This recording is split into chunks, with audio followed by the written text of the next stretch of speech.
My name is Asaffa. I also go by Drip and Soul. I'm the visual art coordinator for House of Paint Festival this year.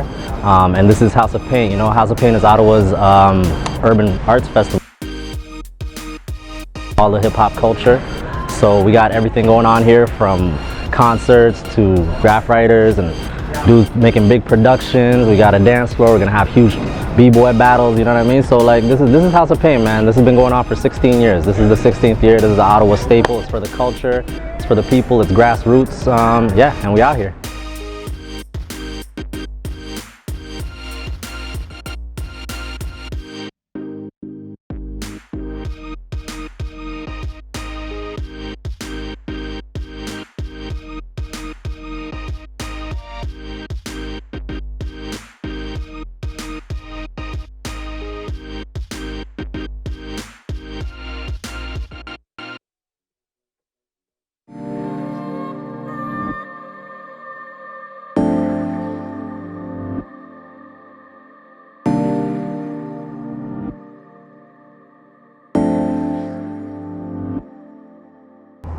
I've been painting since since '04, and I haven't really been painting long. I enjoy it because, you know, being around people that are like-minded and inspiring just makes you want to get better every day, you know. And plus, you can just vibe out. You know, you're just hanging with people, hanging with friends, talking and painting. It doesn't really feel like work, you know.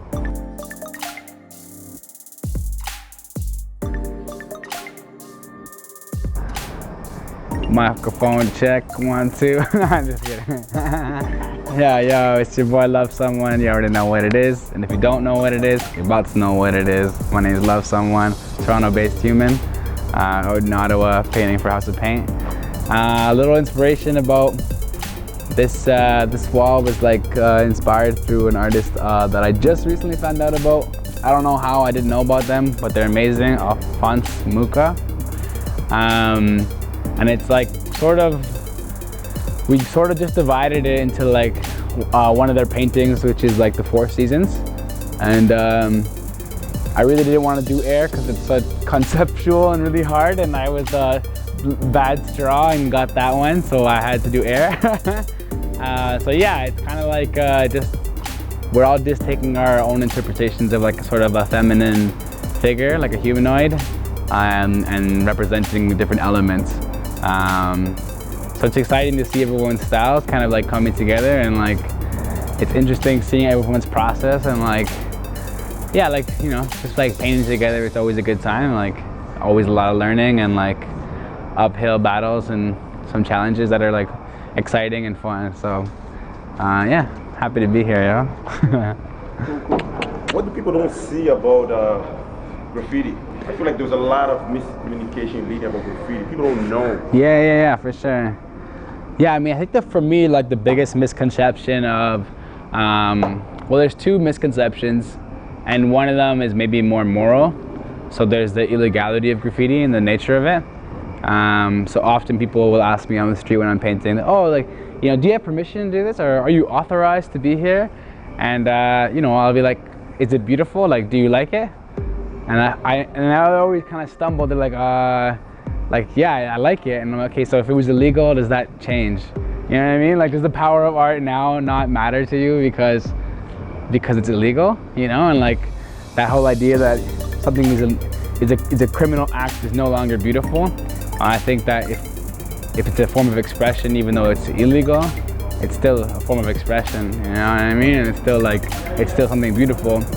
And the other misconception is tagging. Like a lot of people like say, oh, you know, I like what you're doing, but I don't like those tagging bastards. You know what I mean? Like those taggers, you know, rats. But if it wasn't for those tags that we did when we were younger and like still do, we wouldn't be developing on the street, and we wouldn't be developing our styles. And that's like the buttery essence of graffiti. You know what I mean? Like getting letters up on walls is the birthplace of it, and when we do that, we're going and connecting back to our roots. So it's really important that we continue to do that, and that in itself is a crazy art form, you know. Like that in itself is like you can't really match that with painting in your studio or hanging work on a gallery, a wall, like the urban gallery of the streets is like unsanctioned, and like it's really raw, you don't get that in any other art form.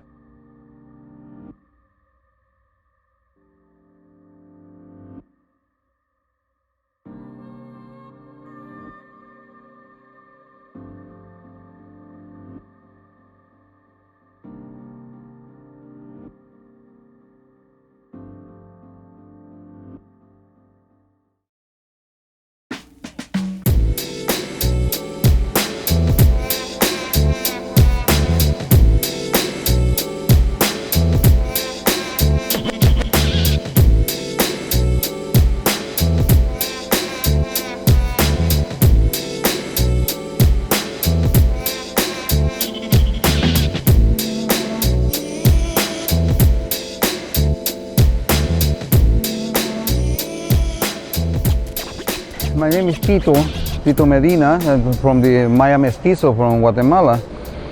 And we were just talking with some of the people who were helping to build this stage. And then come to us the idea to put this Maya calendar together. Maybe the idea of this is to remember that some things we need to invent, some others we don't have to invent. But to connect all the legacy of any culture in the world and what we're doing now and what is going to be done in 13 generations or more generations later on. Let's say it's the individual and collective wisdom that comes from any single people, and any collective since the beginning of the time. And that's important. And as well to connect the youth, not with the future, with the ones who are not born yet. And that's why we just put the traditional Maya calendar with a stylized, we create a style, and this is the date when the festival is going to happen. This day we read it as, this is Noh. We said in Maya, we say Lahuch Noh, but in English would be just directly, it's like 10 wisdom. But this 10 means the cosmos, and that's why it's like this cosmic wisdom, which means that this is the wisdom that comes from every single particle. In cosmos, it's small, a piece of dust, or maybe smaller than that, or could be a planet or a galaxy. And as the people invented this 3,500 years ago,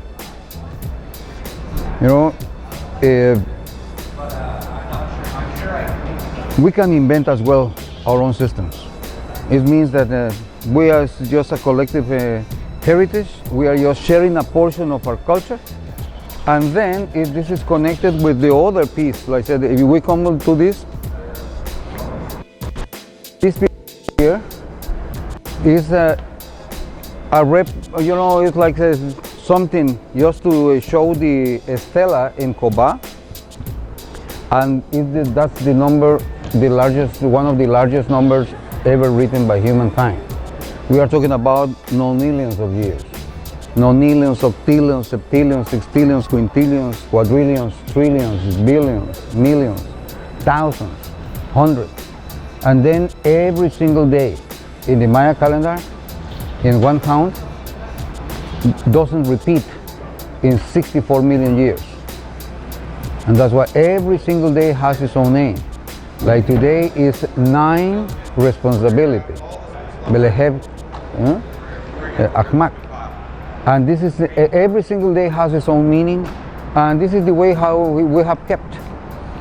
And is that, and honoring the spoken word, is that the spoken word comes from the beginning of humankind. As soon as we connect the sounds through the wind, because this is the symbol of the wind, we can just share our knowledge, share our dreams, share our nightmares, and then reach consensus about who we want to relate with, in which way we can respect each other, and how we can just have a little bit more understanding about who we are. And this is freedom, just to develop your own critical thinking and just to do whatever you want. You know, respecting the others and thinking that anything you do, you carry the responsibility of what you do. But as you don't have to be afraid about making mistakes or to correct whatever you did in the past. What you need is just to think that you have to put in some energy in building some things in the future. And this is action, action, action, action. We do something and then we analyze what we did. And in that way we can produce culture.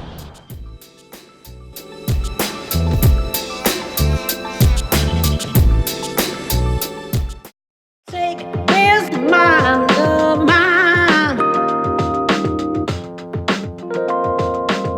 The theme this year is elevate, and for me what elevate means is just kind of like putting people up, putting people on that platform and just kind of elevating the culture and kind of talking about things. And so for me, what I would like to inject this year's House of Pain and get out of it is just see really dope productions of a really high level, both artistically but also conceptually.